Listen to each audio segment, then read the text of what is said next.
Hey folks, this is Wayne over at the Ram Man. I'm going to go over this power assembly because I got a client that's just having trouble after trouble. I just got it out of the box, and so I've done a preliminary survey. So, first thing that I notice is, in quote unquote, this is for a TA Challenger, which is 1970. All of the 1970 E-bodies had special brake components. Are you with me? So, we have a 346 1187, which is what we call a snout nose master cylinder. This master cylinder was used 1971 through 1974. And of course, it is incorrect for a 70. 70s use the very expensive and very rare 222-9171, 1-inch bore, the same shape as the Hemi. It's just the Hemi's little brother. Flush face like all the master cylinders previous. That's why you can tell instantly on a TA or a Hemi car if it has an original master cylinder. Instantly. So, it is also one of the very few master cylinders that uses a screw and this little tab to hold the pistons in. It uses the screw and the little tab to hold the pistons in.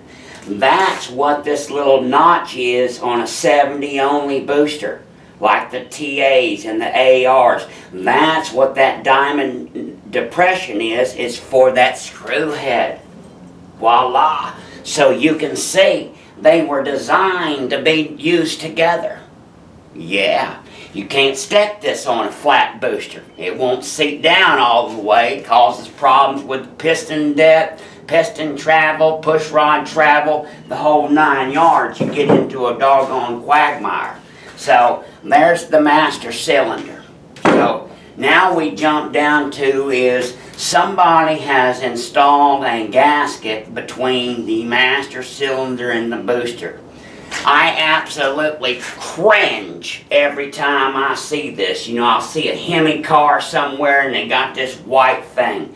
To the best of my knowledge, there weren't any gaskets between the master cylinder and the boosters on anything. Anything. Number one, it's stupid. This is supposed to be a sealed component by nature. It's not supposed to leak. So why you would have it with a gasket behind it into a booster so that, well, if one does leak, we're going to make damn sure that we contaminate the other one.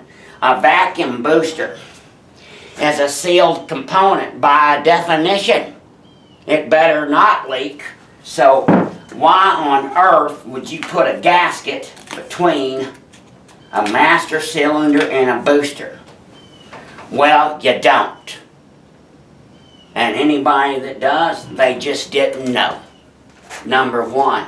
Number two, this acorn nut is supposed to be within, 10, 20, 30 thousandths of the back of the piston. That's how you set your interface.